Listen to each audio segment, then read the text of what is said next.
I'm Karl Sax. I'm the Director of Economic Development for Culpeper County, and you're watching Meet the Farmer TV. Coming up next on Meet the Farmer TV, the Culpeper Farmers Market, an agricultural historian, Donnie Johnson, and more.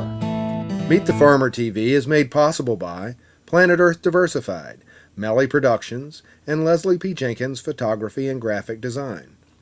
Culpeper's Channel 21, helping to preserve the agricultural history of Virginia, and Flavor Magazine, serving the Piedmont's local food and wine culture. I'm Michael Clark, your host for Meet the Farmer TV. Today we visit the Culpeper Farmers Market, put on by the Culpeper Renaissance, Inc. We'll check out the rich history of Culpeper with an agricultural historian, Donnie Johnson. We'll also talk to the market manager, Tom Henneman.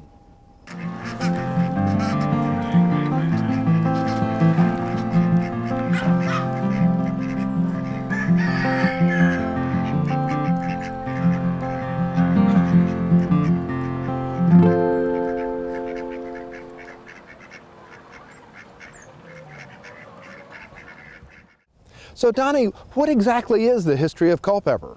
Nice to meet you, Michael. Well, Culpeper was incorporated in 1759, the town. The county goes back to 1749. Interesting point, George Washington surveyed both the town and the county. So we always like to say that we gave George Washington his first job. So, you know, we're good at employment around here.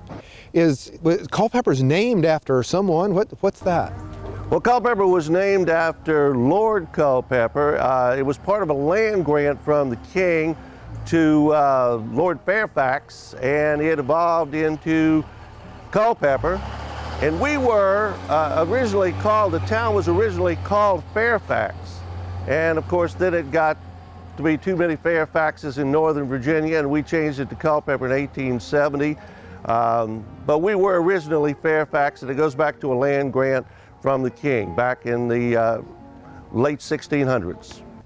So how long has Culpeper been an incorporated town? Culpeper was incorporated in 1759. It was the county seat of the Culpeper, of course, and it was just known as Culpeper Courthouse. And then all of a sudden they decided, well, we need a town here. So they went to the General Assembly of the House of Burgesses at that time and got incorporation papers, and here we are. So what is the relationship of Culpeper and agriculture? Is it mainly corn and soybeans, or are lots of small market gardens? Tell me more about agriculture here in Culpeper. Well, Culpeper has an evolving agricultural system. When I was growing up, there were tons of dairy farms around here. Now, one of my buddies who runs a dairy farm just went out of business, and I think there are less than 10 in the county now. We have a lot of cow-calf operations. Corn and soybeans is big and getting bigger. The cattle operations are dwindling. As we said, the dairy operations are about gone. And we've changed a lot. We went through a period there where we were into vineyards and growing a lot of grapes, and that has kind of gone. So we're still changing. We're like the town. We're still changing in our agricultural outlook, but there are a lot of farmers markets popping up. There are 3 in the county now, and smaller plots are being grown, and it's changing. Horse farming is becoming a big part of Culpeper. A lot of people are moving in from Northern Virginia, or have moved in, and they have 5, 6, 7, 8 acres, and they have a horse or 2 horses, and their children ride, and that's becoming a big part of our agricultural system. Now, personally, I grow tomatoes. I have a tomato farm, and it's a small farm compared to those in Hanover and other places.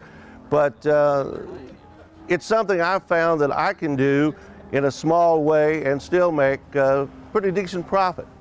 Culpeper has a long history of agriculture from the early settlers. What sort of things went on here? Was it tobacco trade or horse trading or large grains? What sort of things has Culpeper been famous for?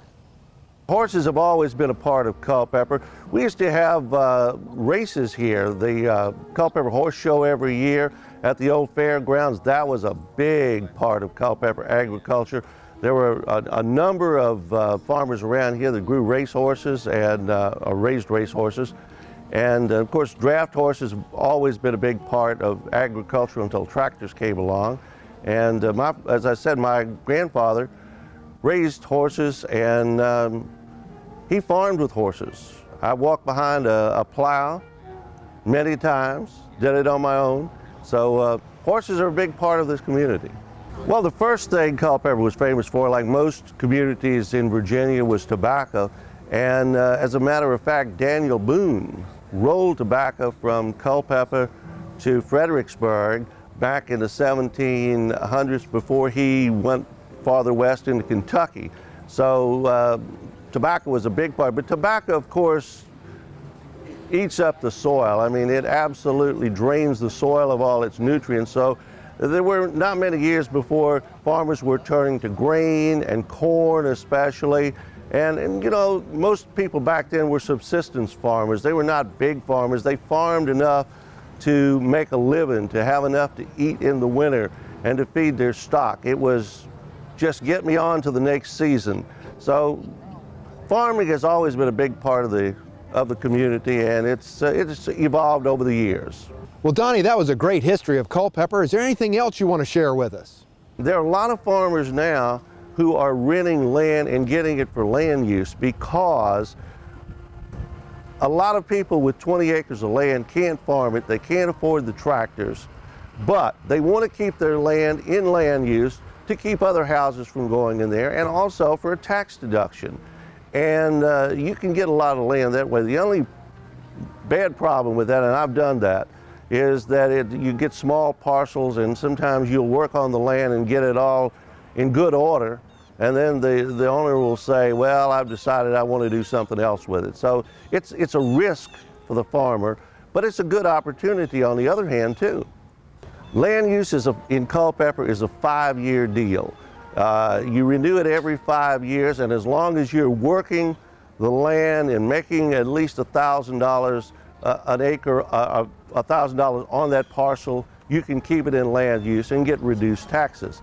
But reduced taxes also means reduced houses, and it also means reduced money that you've got to spend on school children. So keeping the land in land use is productive to everybody. Well, Donnie, it's been great talking to you and learning about the rich agricultural history of Culpeper here in the Commonwealth of Virginia. We encourage everybody to come just as a tourist, even if you don't come to the farmers market. So Tom, how long have you been market manager here in Culpeper? Hi Michael, I'd like to welcome you to Culpeper Farmers Market. This is my second season. I started to manage the farmers market last year. This is only my second season.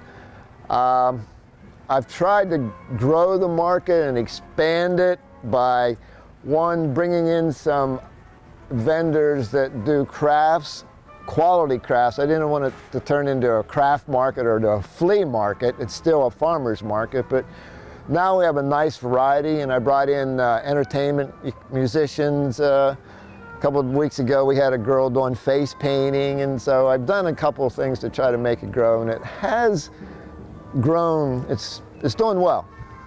So it's my second year. What sort of broad range of products do you have here at the Culpeper Farmers Market? Eggs, grass-fed beef, lamb, pork. So now I'm in meat products, eggs, all the produces. We have two big vendors. The gentlemen who own them are Latinos, and they have just about any kind of pepper you want. They have peppers and melons and corn and tomatoes, and you name the produce, we have it. So Tom, what's the schedule of the market? Is it once a week, and how long through the year does it run? The market opens the last Saturday in April and closes the last Saturday of October. The closing is kind of a funny thing, because as it gets colder, most of the people growing stuff don't have any produce, and it kind of dies a slow death. But the last Saturday in October, We were open the last Saturday in October last year, and after that all the vendors got together and we went for a big lunch and had a good time. It's open Saturday morning from 7:30 in the morning to 12 noon. Setup begins at 6:30. The vendors have to be up and ready by 7:30. What sort of attendance do you expect? I know we see lots of people and vendors out here. Tell me what sort of a regular market day is. I suspect the volume of people that come through that market every Saturday might be in the hundreds. I never counted, maybe 200-300 people come through there.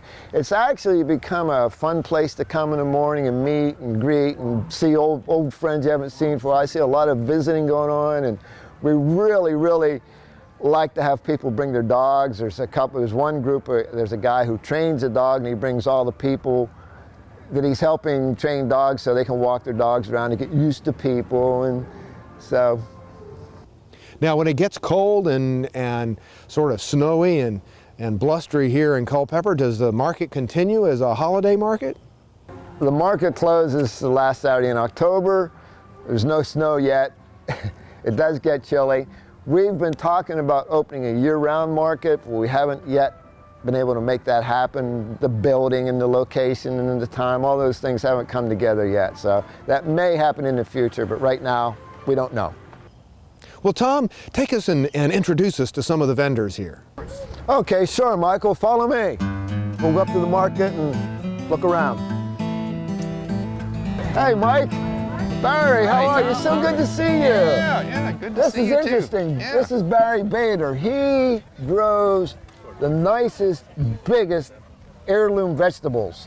Unfortunately, he's not set up today because of the weather and the crops are bad, but ask Barry about what he does and what he grows. Sure. It's very good, very interesting. Well, I started a fresh produce company about 3 years ago. We moved from Northern Virginia to Culpeper, and the name of the company is Antecedent. It's kind of a play on words using old seeds, and basically we grow heirloom produce. And heirlooms are basically usually older variety seeds, but the real distinguishing part is that they're open pollinated, and you can take the seed from your tomato or pepper and from year to year get the same plant, versus a hybrid, you'll never get the same plant true to its parents. Well, usually they're better tasting. They're basically passed down from generation to generation. They're not bred to transport, so they have thinner skins, and therefore they're not good trucking around the country. But like I mentioned, you can save the seeds from year to year. You can actually get them to acclimate to your particular environment, because you basically pick the biggest tomato each year and save seeds from that, and each year it selects to your piece of land. So it's kind of a unique concept. Well, we actually looked, we wanted to live out in the country, and we looked southern Maryland, Pennsylvania, West Virginia, Fauquier County, and read an ad in the paper one Sunday about some land for sale and drove down and bought it on the spot. So. And the community's just great. I mean, today's a perfect example. They're having their 250th anniversary. There's a parade and a costume ball this evening. My wife and I are going as French nobility. So stick around and watch the parade. I like to do things where I can get exercise and not have to actually be thinking that I'm doing it. So it was a nice combination. And I think this market, as you'll find out as you interview people, it's a very vibrant market. People are very friendly, and it's almost like a community meeting place on Saturdays, because they may come down and buy from you, but also it's just kind of like a coffee clutch almost. People just come and meet, and it's a great environment.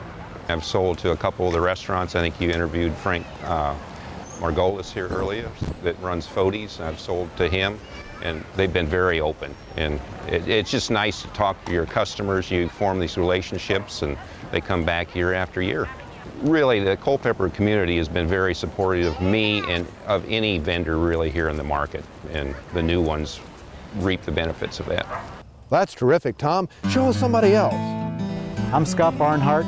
I'm a farmer in Culpeper County, and you're watching Meet the Farmer TV. So when you come out and you buy meat from us, it's really important the first time you cook it, just don't mask it like you do your food, because you're used to the food in the grocery store has no flavor. Cook it like it is and taste it, and you can see the difference in it.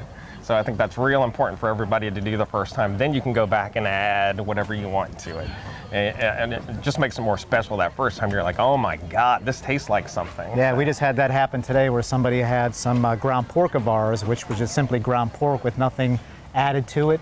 And just that alone, that baseline meat, was just so much more flavorful than something you'd get from the store that had even more injected into it. So, I mean, he brings up a good point.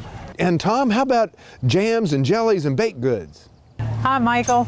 This is My Time Products. I feature pink Himalayan salt. It's the healthiest salt available today on the market. It has 84 minerals in it, trace elements. It's excellent for the body, works with the body instead of against it. Not only is it healthy for you, but it really brings out the flavor of food because it's a true salt. All right, I also have gourmet dips that I put together with organic herbs. I have a cayenne red pepper ooh la la, a dillweed delight. I have a garlic herb teaser. They're wonderful. They come in packets. They're great for the holidays. I also have baked goods. We have loaf breads. I have a zucchini walnut bread, a carrot pecan bread. We have chocolate chip and banana breads here. We do fried pies. We have peach apple. This is my sister Gail. She helps me with a lot of the products. She's also my partner. She does a lot of the creative with the jewelry. She does do the baking. She's wonderful with handing out samples. And this is a wonderful sample that we did today that we sold a lot of. And this actually is very healthy. We have actually done Deborah's Dillweed Gourmet Dip. And all you have to do is it's put together, and it just requires the directions on the back, which is an 8-ounce sour cream, 1 teaspoon of mayonnaise, chill it for a couple of hours. It's excellent. We put this on a whole wheat bread by one of the vendors, and we actually use a tomato and cucumber, and it's very healthy for you. So come on down to Culpeper, Virginia. It's one of the greatest markets around. Tom, that was a wonderful tour of the Culpeper Farmers Market. Now, is there anything else you want to share with us? I have been growing and selling hydroponic lettuce. I support a child in Haiti with the money I earn, but I just shut it down for a while. I kind of got tired of it, so maybe next season I'll have my hydroponic lettuce, but it sells like hotcakes. People like it. Tom, is there anyone here from Culpeper Renaissance, Inc.? Somebody to tell us about the organization? Sure, it's a Culpeper Renaissance that oversees the market. Now, luckily enough today, we have the chairman of the board of directors of Renaissance, Mr. Michael Lysick. Come over here, Michael, and how you doing, Tom? Tell them all about the Renaissance, what a good job it does, and what a good job you do. Okay. Culpeper Renaissance is part of the Virginia Main Street program, which was initiated by the National Trust for Historic Preservation. Its purpose is to revitalize small downtowns, the historic downtowns throughout the country. In the 70s, there was a flight of business from downtown centers to the outskirts. And this program was initiated to bring business back downtown. How did they sponsor the market, and how did they get started? I've been in Culpeper for 21 years. It was underway when I moved here. Some local people with an interest in the history and vitality of the downtown were aware of the Virginia Main Street program that started here in 1985. So a couple of years after that, the program was underway.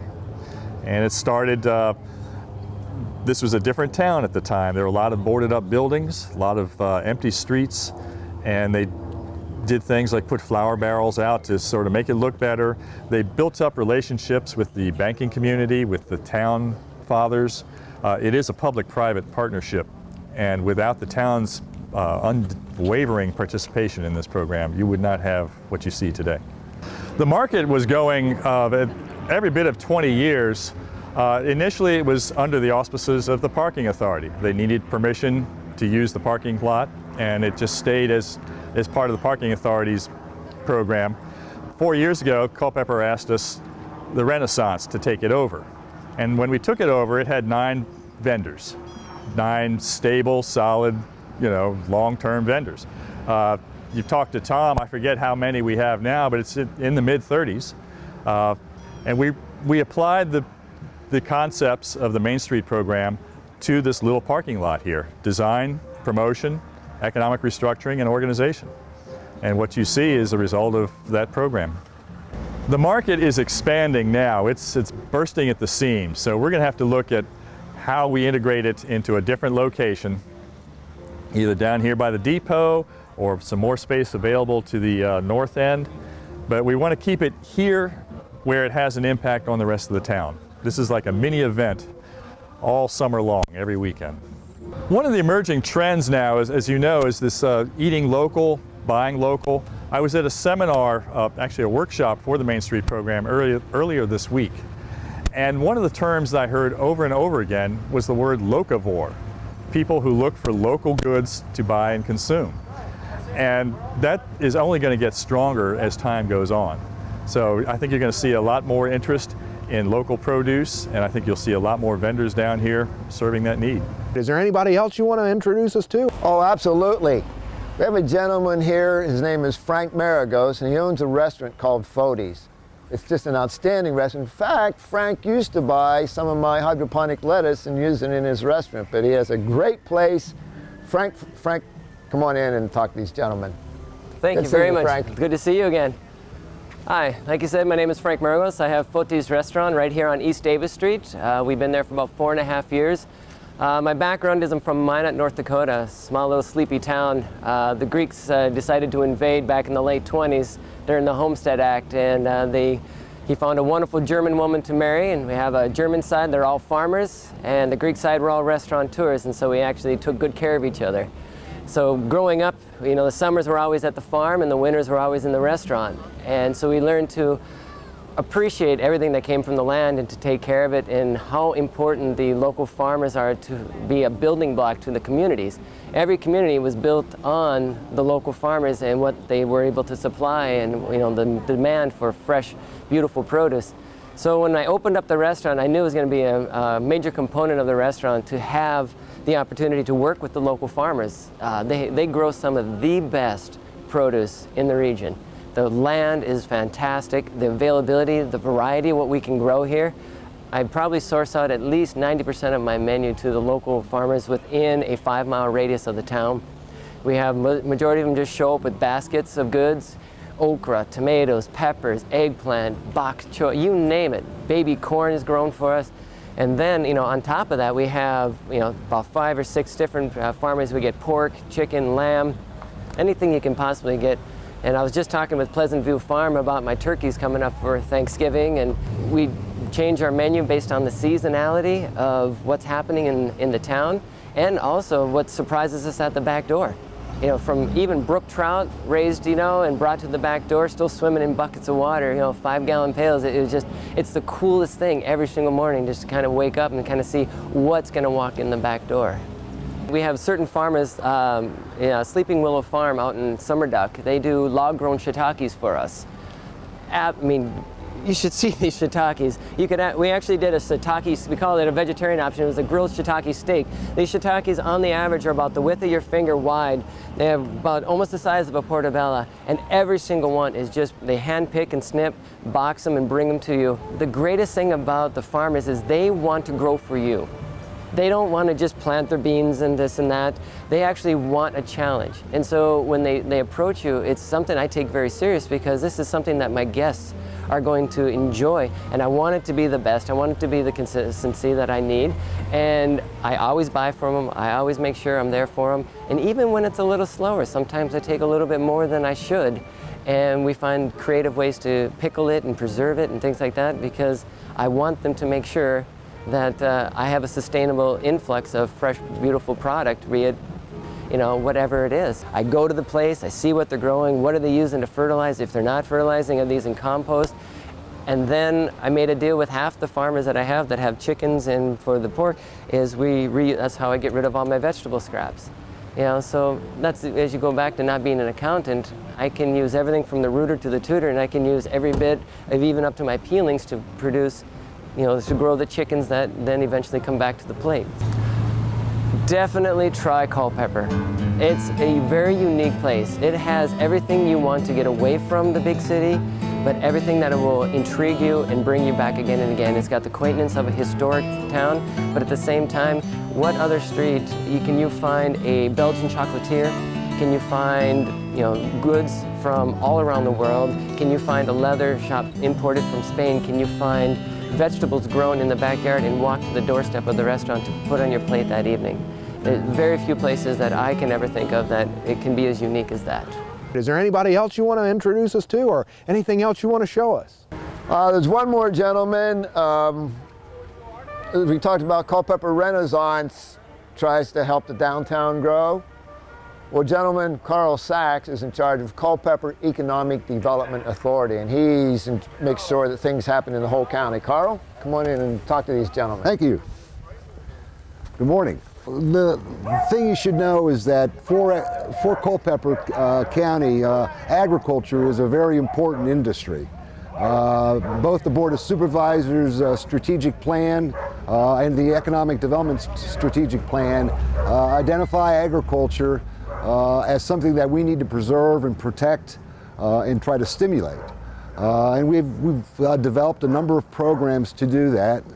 We have a purchase of development rights where the rights, the land rights for development can be purchased and provide a source of income to the landowner, in this case an agricultural landowner. And they get to live on the property, they get to farm the property, they can sell the property, it just can't be developed. And so it's a way of preserving open space and keeping the farms active. Unfortunately, there's no money right now to implement the program, but we hope as fiscal conditions get better, we'll be able to implement that program.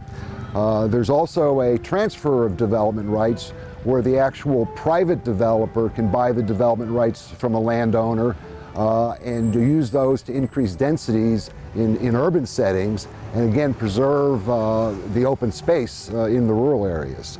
We're also very big supporters of the Buy Fresh, Buy Local campaign. We support that. We support things like the farmers market, which is a way to provide a source of local produce and products.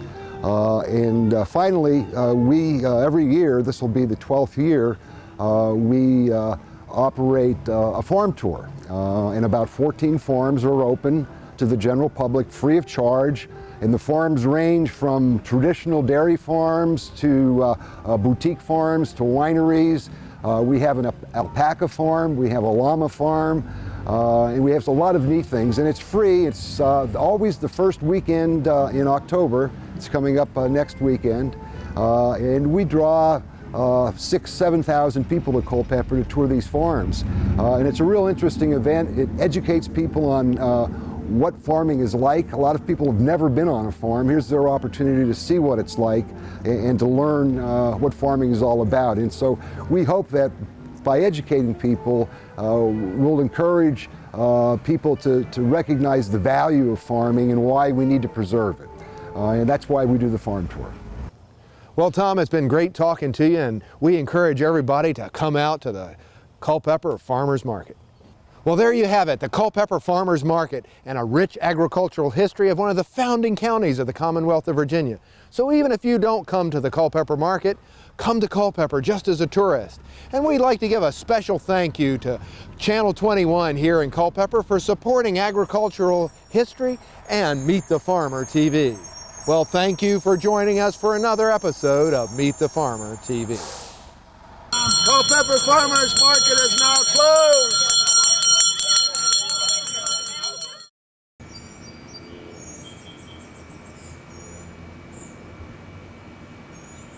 Meet the Farmer TV is made possible by Planet Earth Diversified, Melly Productions, and Leslie P. Jenkins Photography and Graphic Design.